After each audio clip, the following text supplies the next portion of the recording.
أسمرا كاب زمربرو ستوديو جناير تي في عزو سلام تناتقبلو كبرات تعزبتي كمي تمسيو نلوم عربي 24 مسكرم ساعة 9 مشسترالو زينا مسنادو حيزلكم قريب لهم كصاف تصامن مكتالكم بخبر زعد من صاهم صنحن ميكائيل حرقو فلما جنب بقنات وتاتو افلم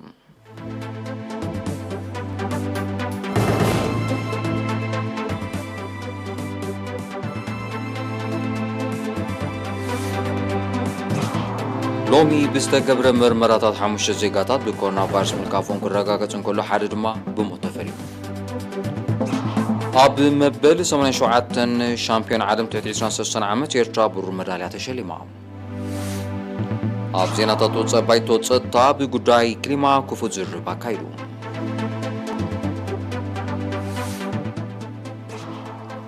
تشاينا نسلو ساويت تاو على أمريكا بريطانيا أستراليا زلوات عمو قريطا أب دسيتات كاناريز تغست نوت قيساتو قمرا لو من شاشة معدو كاتيلو زرزر زينا إيرترا بمعقاب ماين حمدن زقبرتو وفرن زواردتو تحت قرصن زتاتاتو وميلاتاتن أب أتوتن أتتاونتن زتبابعو تسيد كم ترغبو منيستر عرفاين برها بنيويورك نزقان عزلو على سرعتات مقبي حبرات منقستات يغريتا حبرات هاقرات بمانزاب زسمعو مدرق ليجوم شام تولد ملكع تصبصاب زدالو تحستو يسعب إيرترا أبز حلفة 3 عامات أب معقاب حمدن ماين بحفشة أب تحت غرصي ماي دما بفلاي زقبرتو غزي فوفري زتابعو تسيتي ركبو خمزلو منيستر عرفاين برها قليتهم أب نيويورك نزقان عزلو وعلى سرعتات مقبي حبرات هاقرات بمانزا أبز اسمعو مدرة منيستر عرفاين قوني هنسات تحت غرصي ماي أم متقطاو تصغطاوي تكنولوجي مسنو تحدث ساعتن زتمحايشة أزرقتن تقبرو زلا وفري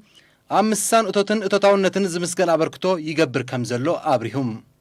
إيرترا أبتي بتسقطات ماي زي تعدل زوا ساحل تركب بمخانا كند بدهم الرقاص فريات مقبي كابت تركبوا الجغرافياوي أكابي كمزنك الزقلت مينيستر عرفاينم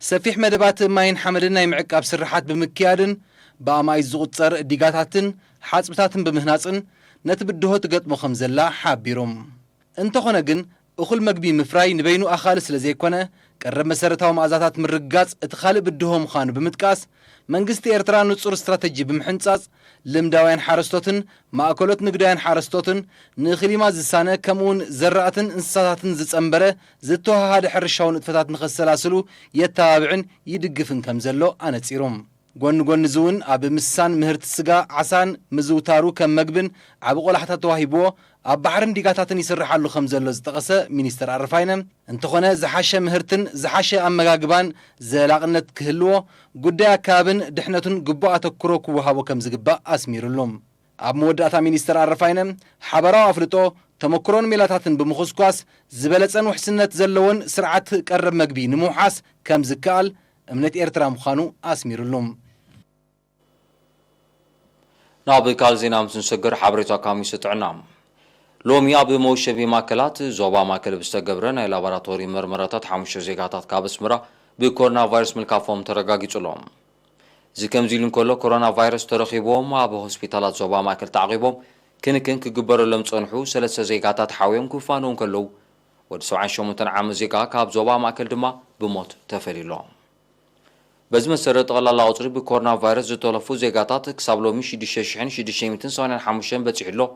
شديشين شومنتن كابزيوم حاويهم زتفانو 4 كلتن بموت زتفليو حسوتو حمشه دما غنا بهوسبيتالات تعقيبهم زركوبيوم منيستر طعنا 24 مسكرم 2021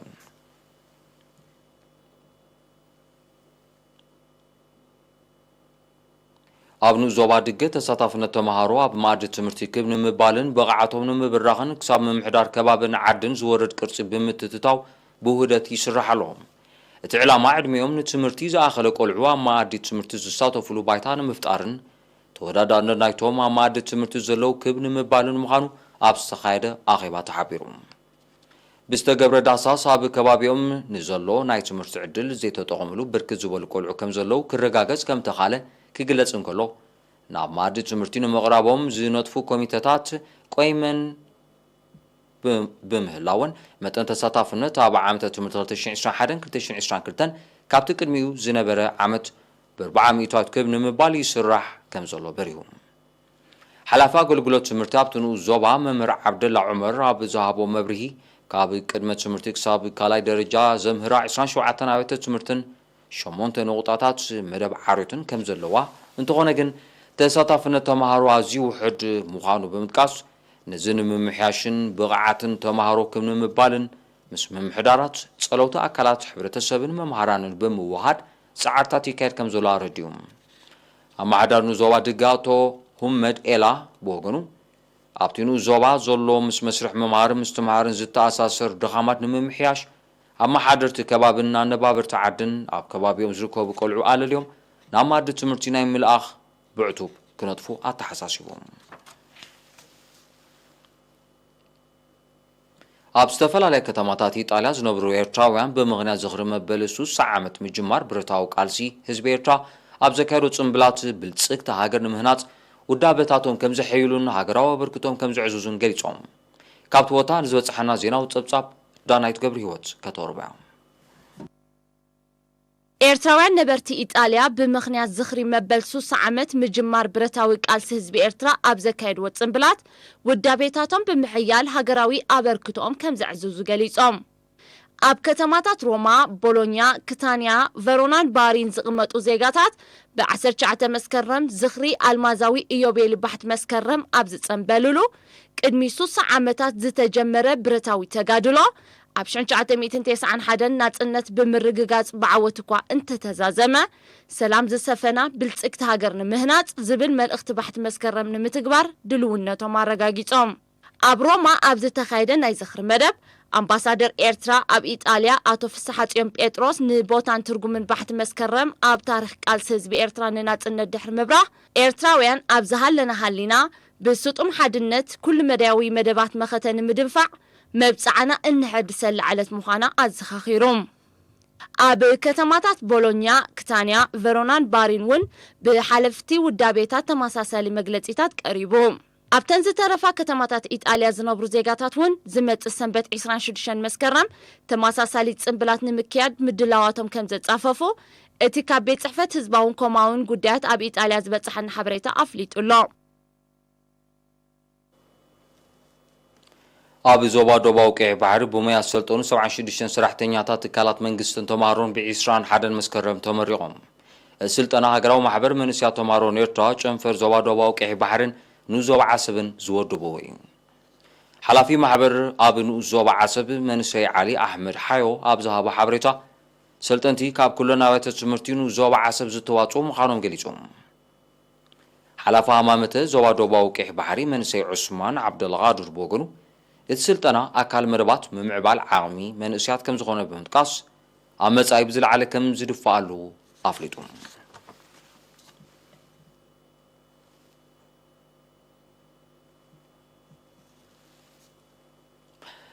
ኣብ መወዳእታ ዜና ውሽጢ ሃገር ዜና ስፖርት ኣሎና ኣብ መበል 87 ሻምፒዮን ዓለም ቅድም ብሽክለታ ትሕቲ 23 ዓመት ኤርትራ ብሩር ሜዳልያ ተሸሊማ ኣብ ዝሎሚ ኣብ ቤልጅየም ዝተኻየደን 161.1 ኪሎሜትር ዝሸፈነ ውድድር ኤርትራዊ ተቐዳዳማይ ቢንያም ግርማይ ብኢጣልያዊ ፊሊፖ ባሮንቺኒ ብክልተ ካሊእ ተበሊጹ ካልኣይ ደረጃ ብምሓዝ ዓብዪ ዓወት ኣመዝጊቡ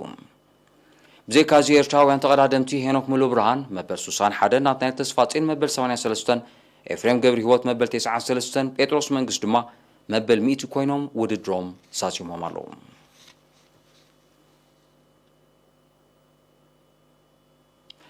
يوهانان حزب إيرترا كبرات تعذبتي دعزة حصار مسجاجريت زسعب أجراو زيناتاتيو مكتالكم بخبر نعدم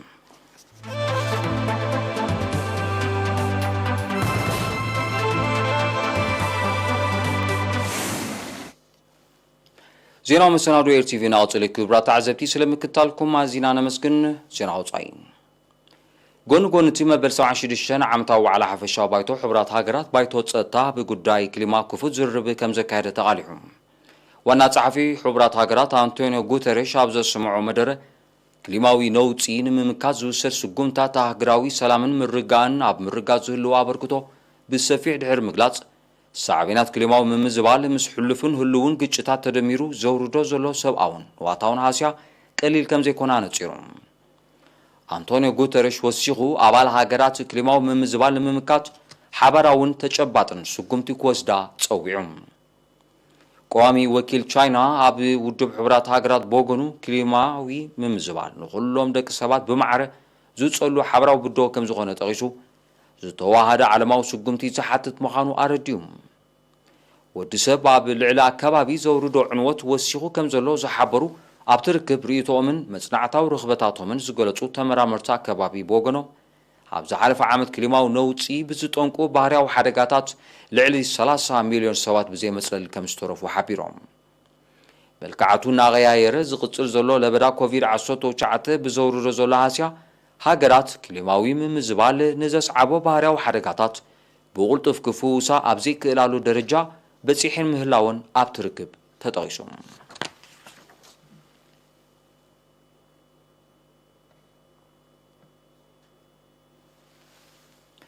ኣሜሪካን ብሪጣንያን ወታደራዊ ዓሚ ኣውስትራልያ ብሓፈሻ ሓይሊ ባሕሪ ድማ ብፍላይ ንምድንፋዕ ዝበፅሖ ስምዕ ንፀጥታ ዞባ ኤስያ ኣብ ሓደጋ ዘእቱ ምዃኑ ቻይና ገሊጻ ኣሜሪካ ብሪጣንያን ኣውስትራልያን ብ15 መስከረም ዝኸተሞ ፀጥታዊ ውዕል ንኣውስትራልያ ዝተራቐቓ ሳብማሪናት ንምስራሕ ዘጠቓለለ ምንባሩ ይዝከር እቲ ስሉሳዊ ውዕል ውድድር ሸመተን ምምዕባል ኣፅዋርን ክኽትል ከም ዝኽእል ከም ሰዓብኑ ድማ ኣብ ኤስያ ፀጥታዊ ስጋት ክፈጥር ከም ዝኽእል ኣፈኛ ሚኒስትር ጉዳያት ወፃኢ ቻይና ኣረድዩ እቲ ውዕል ብቐንዱ ንወተሃደራዊ ገስጋስ ቻይና ንምክትታል ዝዓለመ ከይኮነ ከም ዘይተርፍዮም ወተሃደራዊ ተንተንቲ ክእምቱ ጸኒሖም በዚ ድማ ብመንጎ ቻይናን ሃገራት ምዕራብን ዝጸንሐ ፍልልያት መሊሱ ከግፍሖ ከም ዝኽእል ይጥቀስ ቻይና ሃገራት ምዕራብ ብሓፈሻ ኣሜሪካ ድማ ብፍላይ ኣብ ዞባ ኤስያ ንእትገብሮ ምትእትታው ብትሪ ከም እትቃወሞ ይሕበር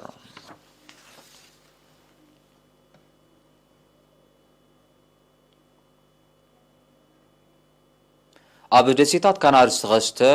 ኖት ክሳቶ ጎመራ ሎም 24 መስከረም ንሻርሻይ መዓልቱ ከም ዝቐጸለ ተገሊጹ ብሰንኪቲ ሓደጋ ኣብ ትሕተ ቅርጺ ብሓፈሻ መንበሪ ኣባይቱ ድማ ብፍላይ ዝወርድ ዕንወት ብዕፅፊ ከም ዝወሰኸ ዝገለጹ ሰመዝ እስጳኛ ኣስታት 10,000 ሰባት ከም ተመዛበሉ ኣረድዮም እቲ ኖት ግን ኣብ ካልእ ከባቢታት እስጳኛ ክልሕም ከም ዝኽእል እዮም እቶም ሰበስልጣን ዝገልጹ ዘለዉ እዚ ከምዚ ኢሉ እንከሎ ብሰንኪቲ ኖት ግን ኣብ ኣየር ዝትፋዝ ዘሎ ጽዑቕ ዕቅታትኪ ጥዕናዊ ሳዕቤናቱ ቀሊል ከም ዘይከውን ኪላታት ጥዕና እስጳኛ የጠንቅቑ እዚ ኣብ ደሴታት ካናሪ ተኸሲቱ ዘሎ ኖትጊ ኣብ ዝሓለፈ 50 ዓመታት ኣብተን ደሴታት ካብ ዘጋጠመ ተመሳሳሊ ሓደጋታት እቲ ዝበርትዕ ምዃኑ ጸብጻባት ይጠቕሱ ዝበዝሐ ካብቲ ኣብ እስጳኛ ዝኽሰት ሓደጋታት እሳተ ጎመራ ብደሴታት ካናሪ ከም ዘጋጥም እቶም ጸብጻባት ብተወሳኺ ይሕብሩ ኣብ ሰሜናዊ ሸነኽ ክፋል ሃገር ካሊፎርኒያ ሕብራት መንግስታት ኣሜሪካ ብ22 መስከረም ዝተበገሰ ባርዕ መሮር ኣብቲ ከባቢ ብዘሎ ብርቱዕን ደረቕ ንፋስን ተደፊኡ ብ23 መስከረም ናብ እስታት 3000 ሄክታር ከም ዝለሓመን ንዋታዊ ዕንወት ከም ዘውረደን ተሓቢሩ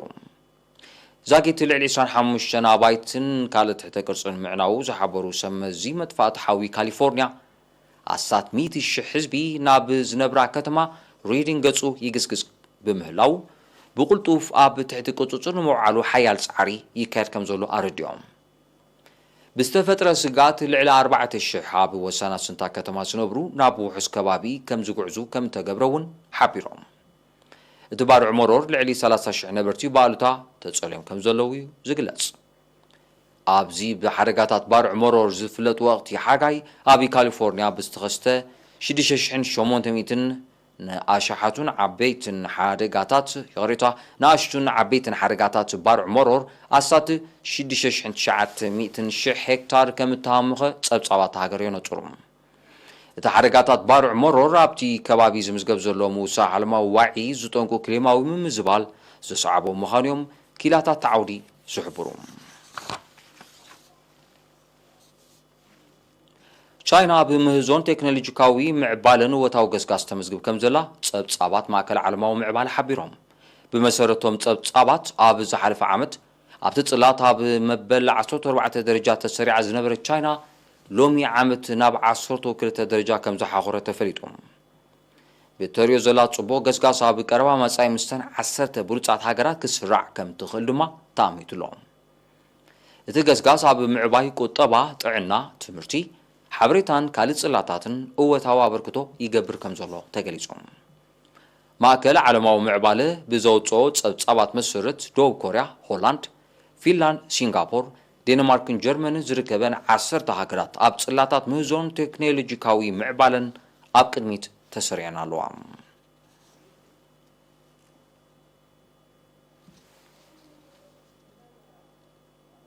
نسعى استدالو زينا مسنادون مزام كندنا توتاتو كدغملكم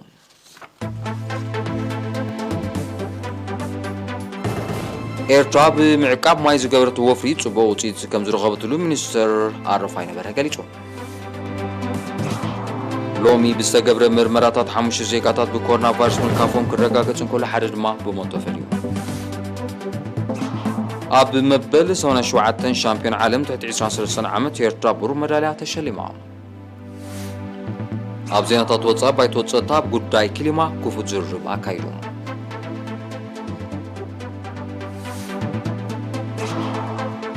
ቻይና ንስሉሳዊ ጸጥታዊ ውዕል ኣሜሪካ ብሪጣንያን ኣውስትራልያን ዘለዋ ተቃውሞ ገሊጻ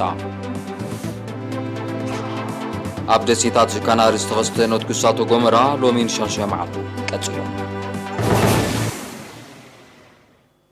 كبرات تعذبت نسعى استدالو زينا مسنادو أبزي فتسم سلمكتالكم أزينا نمسكن ጭራ ጥዕና ስዕባት ተቀርብ መደብያ ቦገን ይግን ሰላም